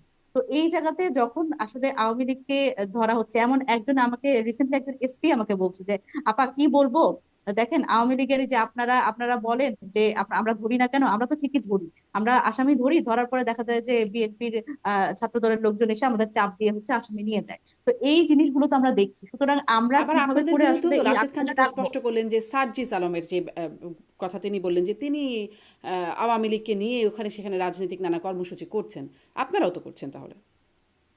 না দেখেন, এটা তো আসলে রাশেদ ভাই নিজেও নিজে রাজনীতি করেন, আমরা রাজনীতি করি, পলিটিক্যাল রেটরিক বলে তো একটা কথা আছে। আপা, আমি এখন আমি কিন্তু আওয়ামী আমার লীগ নিজের কথা বলি না, আহ আমি কিন্তু বলেছি যে জাওয়াদ নির্ঝর একজন প্রখ্যাত সাংবাদিক, তিনি ছবি সহ তথ্য প্রমাণ সহ তার সামাজিক যোগাযোগ মাধ্যমে তিনি পোস্ট করেছেন। আর আব্দুল হান্নান মাসুদের কথা যেটি বলেছি, এটি কিন্তু ওই এলাকার সবাই জানে, সারা বাংলাদেশের সবাই জানে, মনিরা শারমিন নিজেও জানে। তো এটি না না না, কিন্তু এখানে অত্যন্ত অনাকাঙ্ক্ষিত। না এবং অনাকাঙ্ক্ষিত আমার কিন্তু নিজের জেলা, আমার নিজের জেলায় আপা, আমি নিজের জেলায় দেখছি এনসিপি যারা, তারা ডামি এমপিদের আশ্রয় প্রশ্রয় দিচ্ছে, তাদের মাধ্যমে বিভিন্ন অর্থ যোগানো আসতেছে আপা। আসলে কি বলবো, আমরা তো একসাথে রাজনীতি করেছি। আমি চাইলেও তো ডামি এমপিদের সহযোগিতা, আমার পরিচিতি নাই, অবস্থান নাই, আমি আওয়ামী লীগকে আশ্রয় প্রশ্রয় দিতে পারতাম না। কিন্তু কেন করি না? কারণ আমার নৈতিকতার সাথে যায় না যে আওয়ামী লীগ আমাকে হাত বেঁধে চোখ বেঁধে পিটিয়েছে, আমি তার মানে ভাগ বাটোয়ারা নিব, তার আশ্রয় প্রশ্রয় দিব। এটা কি হইতে পারে? হইতে পারে না, কিন্তু এটা হচ্ছে। এটা না হচ্ছে আপা, হিস্ট্রি তো অনেক ভিতরে লুকিয়ে আছে, সব হিস্ট্রি তো বলতে পারি না। হ্যাঁ, এখন না যারা এগুলো করছে তাদের সম্পর্কে তো আমি মনে করি আমাদের যারা ছাত্র উপদেষ্টারা আছে তারাও জানে। তারা আপনার 9 দফাকে 8 দফা বানিয়েছিল, সবাই জানে। তো এখন এইগুলো তো মানে সবসময় আওয়ামী লীগের নিষিদ্ধর কথা ঢাকায় আপনি বলতেছেন, আর এলাকায় গিয়ে আওয়ামী লীগকে নিয়ে প্রটেকশন দিতেছেন, তাদের মিছিল মিটিং করতেছেন। এগুলো আসলে বিএনপি না করতেছে, না আপনি বিএনপি কে তো বলতেছেন যে বিএনপি কে পুরাতন রাজনৈতিক দল বা অন্যরা করতেছে, কিন্তু আপনার সাথে তো এটা যাইতেছে না। আর আপনি অভ্যুত্থানের নায়ক, আপনাকে না সবাই মনে দেখেন করে যে রাশেদ আওয়ামী ভাই, লীগের আমি বিরুদ্ধে একটু যদি কোনো বলি দল রাশেদ ভাই, জি জি, থাকে, আমি একটু তাহলে বলি এনসিপি রাশেদ সবার ভাই। আগে থাকবে, কিন্তু এনসিপি তো আশ্রয় প্রশ্রয় সবার আগে দিচ্ছে। এটা তো ঠিক না না। রাশেদ ভাই, এখানে এখানে যদি আপনি যদি একজন এই যে এক আপনি, আমি জানি না আপনি কোথা থেকে এই ইনফরমেশন পেয়েছেন এবং এইটার একদম এভিডেন্ট কোথা থেকে পেয়েছেন, আমি সেটা বলতে পারছি না। কিন্তু এই যে হান্নান মাসুদের কথা বললেন, তারপর সার্জিসের কথা বললেন, দেখেন এইখানে আমি তো বলেছি, প্রথমবারই বলেছি যে আওয়ামী লীগ একটি পতিত দল, এবং এর সাথে সহযোগী যারা ছিল এবং দোসররা তারা কিন্তু বিভিন্নভাবে পুনর্বাসিত হতে চেয়েছে। দেখেন স্বাভাবিকভাবে এইটা তো আসলে আমরা তো ফেরেশতা না। যেমন আমরা যখন জাতীয় নাগরিক কমিটিতে যখন বাংলাদেশের প্রায় 450 কমিটি দিয়েছি, আমি জাতীয় নাগরিক কমিটি থাকাকালে সেখানে দপ্তর সম্পাদক ছিলাম। সুতরাং আমি যখন আসলে এই দাপ্তরিক কাজগুলো করতাম, এবং এখানে কিন্তু প্রচুর আমরা এরকম কমিটি দেওয়ার পরে কিন্তু প্রচুর এরকম আওয়ামী লীগ ঢুকে পড়ার কারণে আমরা কিন্তু তাদের কিন্তু আসলে আমাদের বহিষ্কার করতে হয়েছে বা আসলে অব্যাহতি দিতে হয়েছে। সুতরাং এইটা আসলে আনকনসিয়াসলি অনাকাঙ্ক্ষিত যেই কথাগুলো আসলে রাশেদ ভাই অলরেডি ইউজ করেছে, আমি সেটাই বলবো। কারণ আসলে সজ্ঞানে এবং সচেতন ভাবে আমরা এনসিপি কখনো আওয়ামী লীগ পুনর্বাসন করবে, এবং এইটা আসলে যেটা কাঙ্ক্ষিতও না, এবং এটা আসলে তাহলে আমাদের বলেন তো অভিপ্রায় না। মনিরা, বিএনপি কেন করবে? বিএনপির বিরুদ্ধে যে কথাগুলো আপনারা বলছেন সজ্ঞানে সচেতনভাবে, বিএনপি কেন করবে? আপনারা তো মার খাচ্ছেন এই 7 বছর ধরে, বিএনপি তো আরো অনেক আগে থেকে মার খাচ্ছে, তাহলে তারা কেন করবে?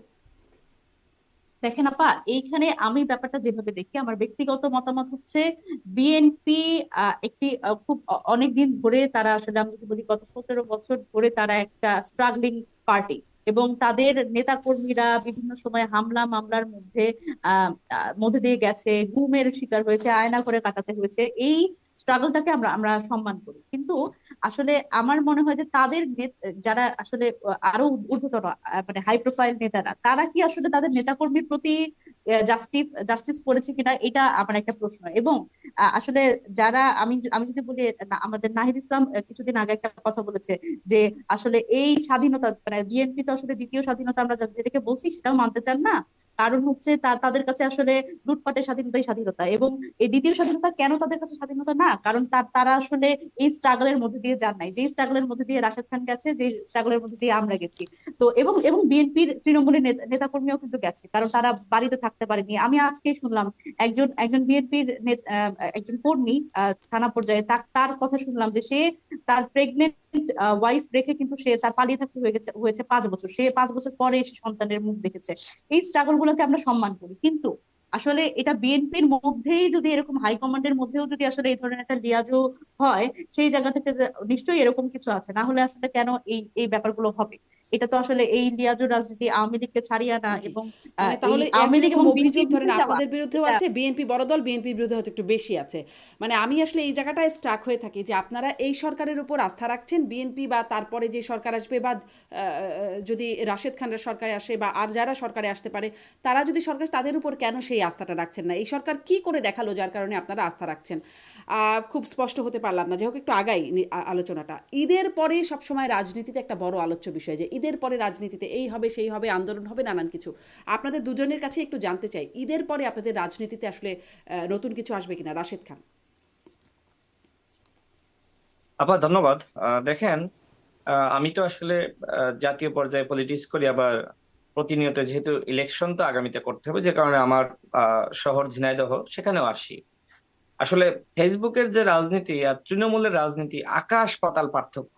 এক, দ্বিতীয়ত ঈদের পরের রাজনীতি, ঈদের আগের রাজনীতি, এটা আসলে তৃণমূলে এটা কোনো ব্যাপার নেই, এটা জাতীয় পর্যায়ে অনেকে অনেক কথা বলে। হুম। এখন যারা আসলে প্রকৃত রাজনীতি করে তাদের জন্য ঈদের আগেও যেমন, ঈদের পরেও তেমন, সবসময় একই রকম।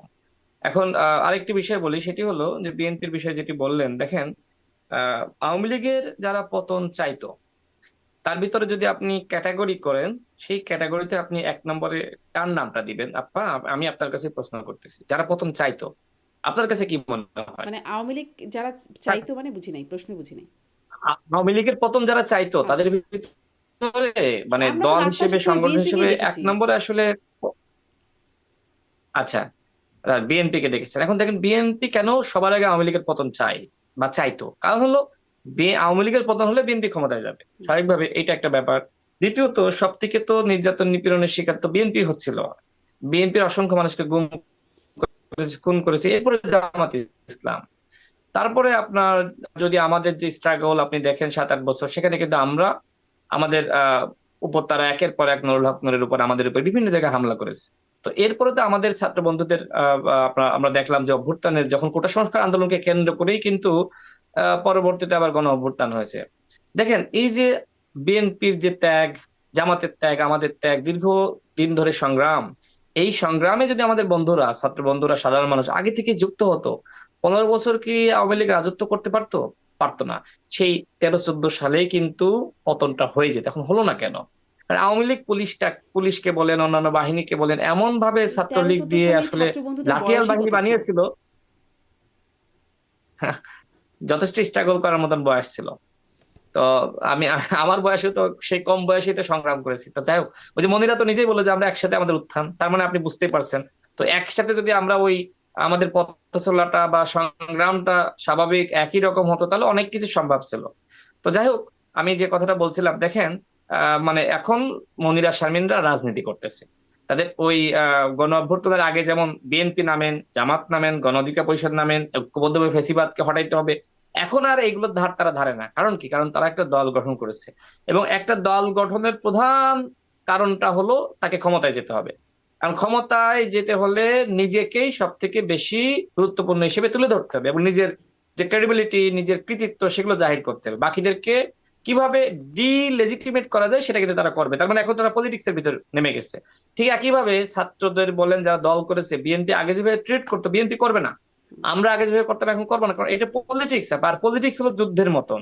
এই যুদ্ধের ময়দানে যে হার জিতের একটা ব্যাপার থাকে, তো সেই ব্যাপারটা আসলে মূল বিষয়, যে কারণে মনিরা শারমিন আসলে অনেক কথা তার মনের ভিতরে না চাইলেও তিনি বলতেছেন, কারণ পলিটিক্স করেন। ঠিক একই কথা অন্যান্য ব্যক্তিদের ক্ষেত্রেও কিন্তু এটি খুব স্বাভাবিক।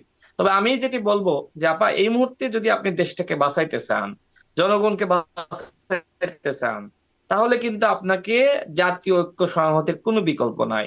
এবং সেই জাতীয় ঐক্য সংহতি ধরে রাখার দায়িত্ব কার? 1 নম্বর সরকারের, 2 নম্বর আমাদের ছাত্র বন্ধুদের ছিল, কারণ তাদের উপর কিন্তু মানুষের দেবতা সুলভ একটি শ্রদ্ধা আমরা দেখেছি। হ্যাঁ, হুম, এই যে দ্বিতীয় স্বাধীনতা প্রথম স্বাধীনতার কথা বলা হচ্ছে, বিএনপির অনেক সিনিয়র নেতারা কিন্তু দ্বিতীয় স্বাধীনতার কথা বলেছে।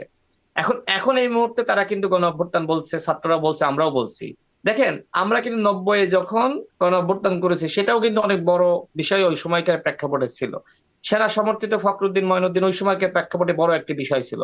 গণজাগরণ মঞ্চের কথা জানেন, তারাও কিন্তু দ্বিতীয় স্বাধীনতার কথা বলেছে, এটিও কিন্তু সত্য, আপনি নিজে সাংবাদিক ছিলেন, আপনি দেখেছেন। এরপরে আপনার আমার আপনার এরকম যতগুলো আন্দোলন হচ্ছে, যে আন্দোলনটা আসুক না কেন, সবাই ওইটাকে দ্বিতীয় স্বাধীনতা হিসেবে তুলে ধরার চেষ্টা করেছে।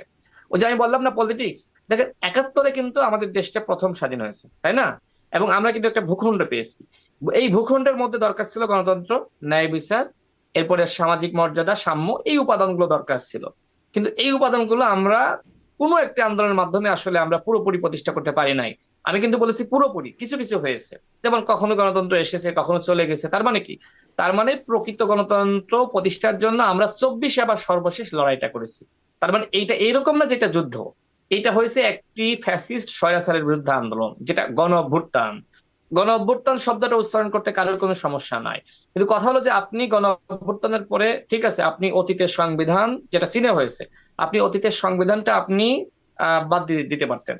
দেখেন, আজ থেকে 8 মাস আগে আপনি যেটি পারতেন, এখন তো আপনি পারবেন না। এখন নানান মহল রাজনৈতিক কারণে, নানান তার ক্রেডিবিলিটি, তার রাজনৈতিক অস্তিত্ব, নানান বক্তব্য এখন কিন্তু দিবে। 7 মাস আগে বা 8 মাস আগে যদি বলতো এই ছাত্র বন্ধুরা বা সরকার বা ডক্টর মোহাম্মদ ইউনূস, সংবিধান স্থগিত করা হলো, সংবিধান বিলুপ্ত করা হতো, বিএনপি কিছু বলতে পারতো? আমি বলতে পারতাম, আপনি বলতে পারতেন? কিন্তু ওই যে এখন তো প্রাসঙ্গিক না। নাহিদ ইসলাম নিজেই তো এই সংবিধানের বৈধতা দিয়েছেন, আসিফ মাহমুদ দিয়েছেন, মাহফুজ আলম দিয়েছেন। যদি ওই সংবিধান আপনি বাতিল করেন, তাহলে কিন্তু এই সরকারকে বাতিল করতে হবে, নতুন ভাবে কিন্তু সরকার গঠন করতে হবে। সেটা কি সম্ভব? সেই বাস্তবতা আছে। আবার অনেক কথা কিন্তু দেখেন, আমি আজ থেকে 7 বছর আগে যেভাবে কথা বলতাম, আমি কিন্তু এখন সেভাবে কথা বলি না আপা। 7 বছর আগের এক্সপিরিয়েন্স এখনকার এক্সপিরিয়েন্সটা আমার এক না, আপনি নিজেও বুঝতে পারছেন। আমি সেটাই বলতেছি, আমাদের ছাত্রদের আসলে রাজনৈতিক অভিজ্ঞতা আরো দরকার। আরো যখন 2 বছর পরে তারা দেখবেন এখন যেটা বলতেছে না, তারা ওই সময় বলবে না। দেখেন, তাদের অধিকাংশরাই, আপনার কেউ বলছে গণপরিষদ ইলেকশন, কেউ বলছে যে গণপরিষদ জাতীয় নির্বাচন একসাথে। দেখেন, তারা ইলেকশনটা চায় না, আবার তারা প্রত্যেকটা জায়গায় গণসংযোগ শুরু করে দিয়েছে, প্রত্যেকটা জায়গায় তারা বলছে ব্যালট বিপ্লব হবে। এখন এগুলো কি? এগুলো দ্বিচারিতা না? ইলেকশনটা সবার জন্য, দেশটাকে যদি বাঁচাইতে চান ইলেকশন দরকার। এখন কথা হলো ইলেকশনটা কখন দরকার, সেটি হুম, নিয়ে আমরা জাতীয় ঐক্যমতের ভিত্তিতে আলোচনা করতে পারি। ডক্টর মোহাম্মদ ইউনূস স্যার, তিনি কিন্তু সর্বোচ্চ জুন পর্যন্ত বলেছেন। আজকে সার্জিস আলম কি করলেন? তিনি বললেন যে ডক্টর মোহাম্মদ ইউনূসকে 5 বছর ক্ষমতায় থাকা দরকার, এবং সেই 5 বছর এই অন্তর্বর্তীকালীন সরকার না, একটা নির্বাচিত সরকারের স্টেটম্যান হিসেবে। এইটা কি মনিরা শারমিনরা বুঝতেছে? এটা কত বড় একটা ভয়ঙ্কর কথা। হ্যাঁ, আজকে এই কথা আমি যখন বলবো না, অনেকে হা হা করবে। ওই যে 11-তে ফখরুদ্দিন মঈনুদ্দিনের বিরুদ্ধে যখন কি প্রতিবাদ করেছে না, সবাই হা হা দিয়েছে, গালিগালাজ করেছে। একটা সময় যারা প্রতিবাদ করেছিল তাদেরকে হিরো বানিয়েছে, যারা 11-এর ওই সেনা সমর্থিত ফখরুদ্দিন মঈনুদ্দিনের বিরুদ্ধে আন্দোলন করেছে। ঠিক দেখেন, এই যে সমস্যাগুলো আমরা লক্ষ্য করছি, যে এই সরকার আসলে যে ম্যান্ডেট নিয়ে এসেছিল, কিন্তু এই সরকারের বিভিন্ন ব্যক্তির মধ্যে যে ধরনের দ্বিচারিতা, মূল সমস্যা আসলে এই জায়গায়। এই দ্বিচারিতা গুলো আমরা যারা খুঁটিয়ে খুঁটিয়ে বের করতেছি, তাদেরকে মীর জাফর বানানো হচ্ছে। সার্জিস আলম বলেছেন যে একটি মানে স্টেটম্যান, একটি দলের প্রতিনিধি হিসেবে স্টেটম্যান হবেন, প্রধানমন্ত্রী হবেন। তাহলে এখন ডক্টর মোহাম্মদ ইউনূসকে সার্জিসের কথা শুনতে হলে কি করতে হবে? উপদেষ্টা পদ ছাড়তে হবে, একটি দলের দায়িত্ব গ্রহণ করতে হবে, নির্বাচন করবেন, এরপরে সেই দলের প্রধানমন্ত্রী হবেন। এখন সেই দলটা কোনটা? সেই দলটা কি বিএনপি, এনসিপি, না গণ অধিকার পরিষদ, না নতুন কোন নাগরিক শক্তি, যেটা ডক্টর মোহাম্মদ ইউনূস 7 সালে করেছিলেন? এই যে বিতর্কের মধ্যে তাকে ফেলিয়ে দিচ্ছে, বিএনপি ফেলিয়েছে, আপনি ফেলিয়েছেন, আমি ফেলিয়েছি, আমাদের এই যে বন্ধুরাই ফেলাচ্ছে, তারা বুঝতেছে না। প্রথমত তারা কি করলো? সেনাবাহিনীর বিরুদ্ধে একটা বিশাল পোস্ট দিল, প্রথমত তারা হিরো হলো। সার্জিস একটা পোস্ট দিয়ে কি করলো? জিরো বানিয়ে দিল। হান্নান মাসুদ পোস্ট দিয়ে আরো জিরো বানিয়ে, ডাবল জিরো বানিয়ে দিল। করেছে না? তো এই যে অভিজ্ঞতার একটা ব্যাপার স্যাপার আছে না, ওই যে আমি আগেই বলেছি যে 7 বছর আগে আমার ওই কথাগুলো এখন শুনলে লজ্জা লাগে, কি বলেছি, কি মানে বুঝতাম না, এই ধরনের মনে হয়। মানুষের বয়স অভিজ্ঞতা যত বাড়ে, তার কিন্তু কথা বলার ধরন, তার আচরণ কিন্তু চেঞ্জ হয়। হুম, আমাদের আল্লাহর নবীও কিন্তু 40 বছর বয়সে নবুয়ত পেয়েছে। বয়স একটা ফ্যাক্ট, অভিজ্ঞতা একটা ফ্যাক্ট, কিন্তু বুঝতে হবে। জি, সেই জায়গায় আমি বলবো তারা আসলে তাদের, আমি শেষ করে হুম, দিচ্ছি আপা, তাদের আসলে অভিজ্ঞতা দরকার। আমার মনে হয় তাদের সিনিয়র মানুষজন যারা পলিটিক্স করেছে, তাদের কাছ থেকে যদি পরামর্শ নিয়ে কাজ করে, তাহলে ভালো হবে। জি, একটি দল, আমাদের মতন দল, দেখেন আমাদের কোনো সরকারের সাথে কোনো সংযোগ ছিল না, সুবিধা ছিল না, সরকারের ক্রিম ভোগ করি নাই। তারপরে আমাদের দলের ঘোষণার সময় কিন্তু আমরা ঘোষণাপত্র পাঠ করেছি। নতুন বন্ধুদের দলের ঘোষণাপত্র আমরা জানি না, তারা কি চায়, তাদের লক্ষ্য উদ্দেশ্য আমরা কেউ জানি না, তাদের গঠনতন্ত্র আমরা কেউ পাইনি। এই যে উদ্দেশ্যহীন ভাবে এক এক সময় এক এক ধরনের বক্তব্য দেওয়া, যে সংবিধান মেনে আপনি শপথ নিলেন, এখন বলছেন গণপরিষদ জি, নির্বাচন, 7 মাস স্পষ্ট আগে বলেন নাই কেন? অভিজ্ঞতার কথা এই বলছেন রাশেদ সংবিধানকে খান। ছুঁড়ে ফেলেন নাই কেন?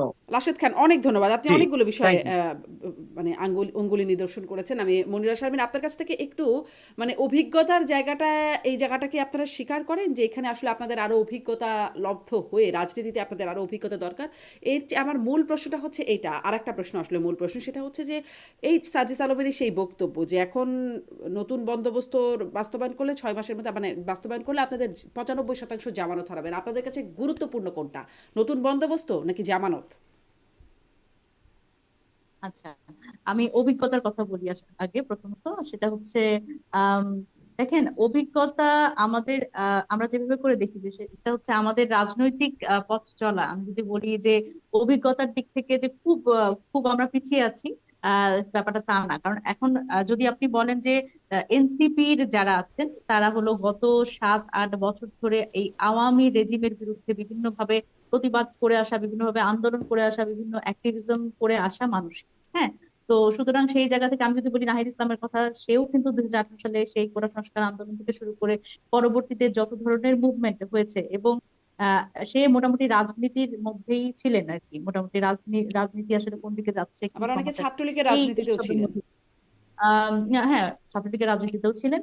এবং আলটিমেটলি আমি যদি বলি যে বেশিরভাগ, আপনি যদি বলেন আমাদের যে এনসিপির 217 জনের মধ্যে বেশিরভাগই দেখা গেছে যে আমাদের ব্যাকগ্রাউন্ড চেক করলে আপনারা বুঝতে পারবেন, সেটা হচ্ছে যে আমরা এই ফ্যাসিবাদ বিরোধী আন্দোলনের সাথে সবসময় ছিলাম। তো সেই জায়গা থেকে আমরা আমাদের যে পথ চলা, যে এই শুধুমাত্র এই 36 দিনের এই কোটা সংস্কার আন্দোলন এবং এরপরে সে যেটাকে আমরা বলছি ফ্যাসিবাদ বিরোধী আন্দোলন, বৈষম্য বিরোধী ব্যানারে, ব্যাপারটা শুধুমাত্র সেরকম ভাবে দেখলে হবে না।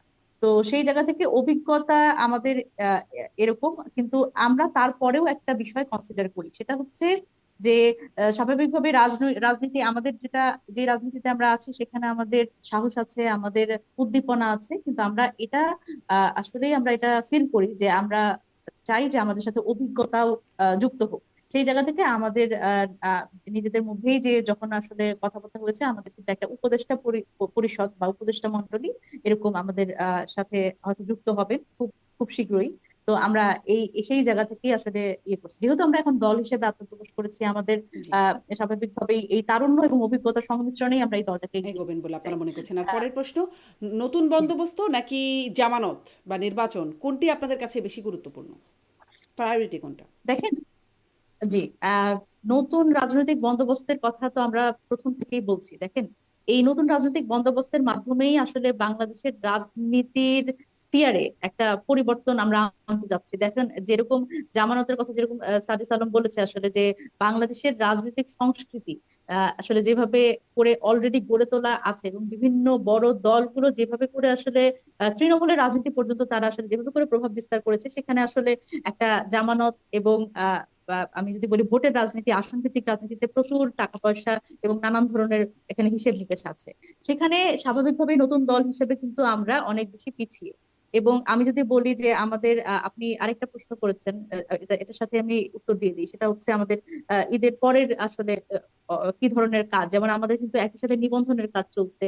আমি যদি বলি যে আমাদের আমাদের কিন্তু যেহেতু টাকা পয়সার ব্যাপার আসলো, আমরা আমরা চাই যে আমাদের একটা ফাইন্যান্সিয়াল পলিসি হচ্ছে, এবং সেটা প্রায় কাজ শেষের দিকে। আমরা চাই যে বাংলাদেশের কোনো রাজনৈতিক দলই আসলে তাদের এই টাকা পয়সার ব্যাপার, তার টাকা পয়সার সোর্সটা কোথা থেকে আসছে সেটা কিন্তু কখনো তারা ক্লিয়ার করেনি। তো আমাদের যেটা পরিকল্পনা, আমরা অলরেডি এই কাজটা শুরু করেছি, এবং আপনাদের খুবই দ্রুত ঈদের পরেই হয়তো এই সুসংবাদটা আমরা দিতে পারবো যে আমরা আসলে ক্রাউড ফান্ডিং এর মাধ্যমে আমাদের এই দলীয় কার্যক্রম পরিচালনা করার জন্য আমরা ক্রাউড ফান্ডিং এর দিকে যাচ্ছি। অলরেডি আমাদের ব্যাংকে হিসাব খোলা হয়ে গেছে।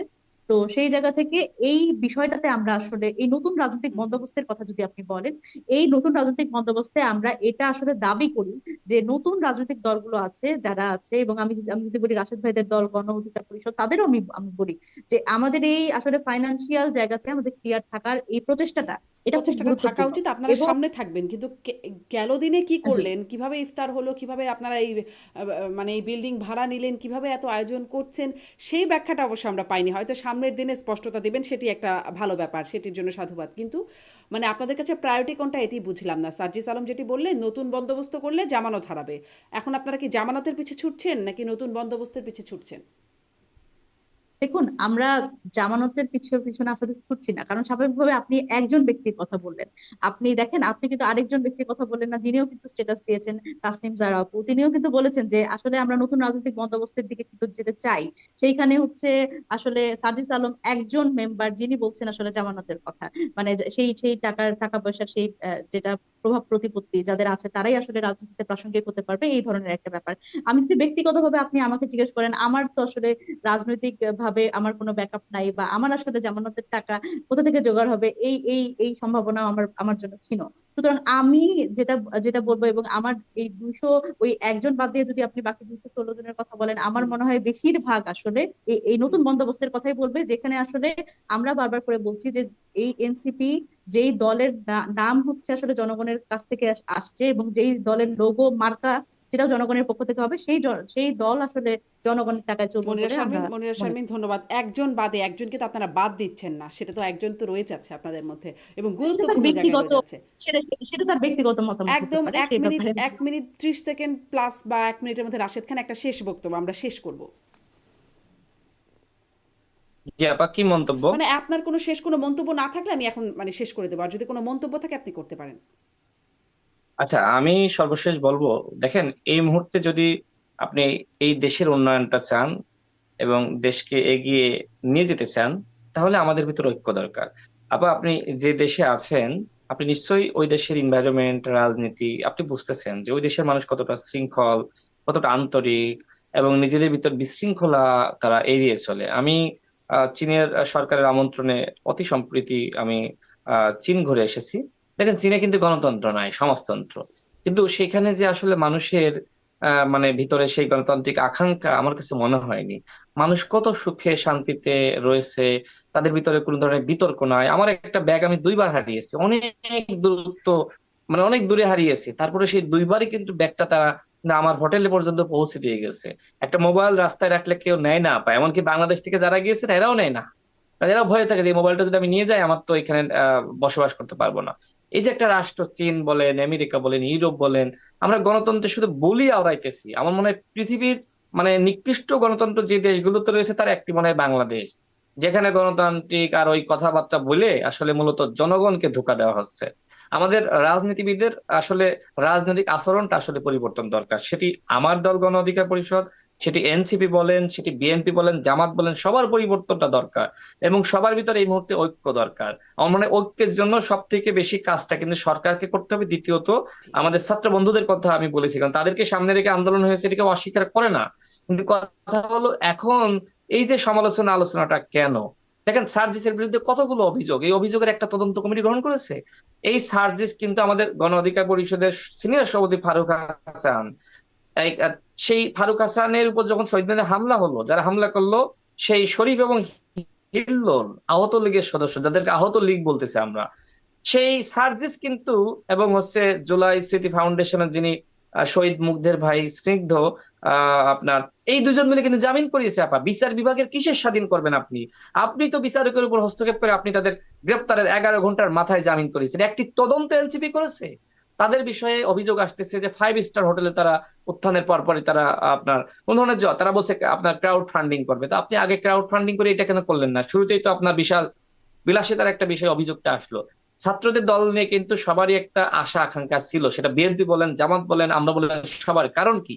কারণ আওয়ামী লীগ ভ্যানিশ হয়ে গেছে। গণতন্ত্র যদি আপনি রক্ষা করতে চান, আরো দলের প্রয়োজন আছে। ছাত্ররা এসেছে মানে এই নয় যে আমার জায়গাটা দখল হয়ে গেছে। ছাত্রটা এসেছে মানে এই নয় বিএনপি জায়গাটা দখল হয়ে গেছে। দেখেন, বাংলাদেশে বিএনপি একটা বড় পার্টি, যেটা কিন্তু মনির আসামি নিজে স্বীকার করতেছে। তার কিন্তু ইলেকশন করার ক্যাপাসিটি এখনো অর্জন করতে পারে নাই। কিন্তু বিএনপি আপনার কয়েকবার রাষ্ট্র ক্ষমতায় গিয়ে সেই ক্যাপাসিটি অর্জন করেছে। আমরা 7 বছর ধরে কিন্তু দলটা গঠন করার জন্য কাজ করতেছি। এখনো পর্যন্ত আমাদের দলটা ওই মানে বিএনপির মতন বড় হয়ে গেছে হুম। সেটিও স্বীকার করি না। এখন সমস্যা হলোটা কি? সমস্যা হলো যে যার আসলে যোগ্যতা বা সামর্থ্য যত কম, সে যার যোগ্যতা এবং সামর্থ্য আছে তার নিয়ে টানার চেষ্টা করে। এই কারণে সবাই মিলে এখন যেটা হয়েছে যে বিএনপি আগামীতে ক্ষমতায় যাচ্ছে, বিএনপি কিভাবে বিতর্কিত করা যায়, বিএনপি কিভাবে নামানো যায়। ভাই বিএনপি তো বিতর্কিত হয়ে গেছে, বিএনপির ভিতরে চাঁদাবাজ, বিএনপির ভিতরে লুটপাটকারী, গণ অধিকার পরিষদের ভিতরে এই সমস্যা ওই সমস্যা, যাদের ভিতরে এত জনপ্রিয়তা তারা ইলেকশনের কথা আসলেই কেনই বলে যে গণহত্যার বিচারের আগে ইলেকশন হবে না, রাষ্ট্র সংস্কারের আগে ইলেকশন হবে না। তোমার তো ব্যাপক জনপ্রিয়তা, জি তুমি ইলেকশন করে এই সকল ফালতু রাশেদ খান, দলগুলোকে আজকের মতো সরাই শেষ দাও না করি। কেন? এদেরকে সরাই দাও, আপনারই এদেরকে জনগণ চায় না, ধিক্কার জানাই। জি তুমি আছো ক্ষমতায়, জি শেষ করে রাশেদ দিই খান, আবার 10 আজকের মতো সেকেন্ডে, শেষ করি, কিন্তু 10 আপনার এই সেকেন্ডে আমি প্রশ্নগুলো। এটাই বলতেছি। এখন এনসিপির অনেক জনপ্রিয়তা, আমি মনে করি। জি জি আপা, রাশেদ 30 খান, সেকেন্ডে মানে শেষ আপনার করি। শেষ করি, ওই যে আপনার যে এনসিপির অনেক প্রশ্নগুলো, জনপ্রিয়তা সেই গ্রাম গঞ্জে। সেই প্রশ্নগুলো রেখেই শেষ করি, কারণ এই প্রশ্নগুলোর উত্তর আসলে এনসিপি এখন আমাদের মধ্যে স্পষ্ট করছে না, একটা অস্পষ্ট অবস্থানে যে নির্বাচন নিয়ে তাদের যে অবস্থান, সেটি হয়তো সামনে। আপা আমার মনে হয় আমার 30 সেকেন্ড কথা না বলে ফিনিশিংটা হচ্ছে না। আপা ফিনিশিংটা হয় না আমার কথাটার। 30 জি সেকেন্ড, জি জি সামান্য শেষ। 30 সেকেন্ড। সেটি হলো, আমার মনে হয় যে এখন এনসিপির অনেক জনপ্রিয়তা, গ্রাম বাড়ায়, গ্রাম বাংলায় পাড়া মহল্লায় অনেক জনপ্রিয়তা। সেদিকে আমার মনে হয় যে তারা ইলেকশনে আসুক, ইলেকশনে এসে 300 আসনে এমপি নির্বাচিত হোক, আগামীতে রাষ্ট্র ক্ষমতায় যাক, এবং তারা স্টেটম্যান হিসেবে, প্রধানমন্ত্রী হিসেবে ডক্টর মোহাম্মদ ইউনূসকে তারা বানাক আগামী 5 বছরের জন্য। এটি এখন তাদের কাছে একমাত্র উপায়। আমি বলবো, এই পরামর্শ দিব যে ইলেকশনটা নিয়ে তারাও কথা বলুক। এখন বিএনপি পয়সা এগুলো দুর্গন্ধ ছড়াচ্ছে, আমাদের অবস্থা খুব খারাপ, যে আমাদের অবস্থা খারাপ। এনসিপির একমাত্র জয় জয়কার। ইলেকশন কিন্তু দেরিতে হইলে কিন্তু এই এনসিপির লোকজন বিভিন্ন জায়গায় আওয়ামী লীগের যে পুনর্বাসন করতেছে, বিভিন্ন জায়গায় যে চাঁদাবাজির অভিযোগ আসতেছে, তারাও কিন্তু বিএনপির মধ্যে পচে জি যেতে পারে। জি সুতরাং জি ইলেকশনটা আর্লি দিয়ে ক্ষমতায় গিয়ে ডক্টর ইউনূসকে আমার মনে হয় স্টেটমেন্ট তৈরি করা উচিত, স্টেটমেন্ট হিসেবে বানানো উচিত। এটাই সব থেকে ভালো হবে। ভালো থাকবেন, আল্লাহ জি হাফেজ। অনেক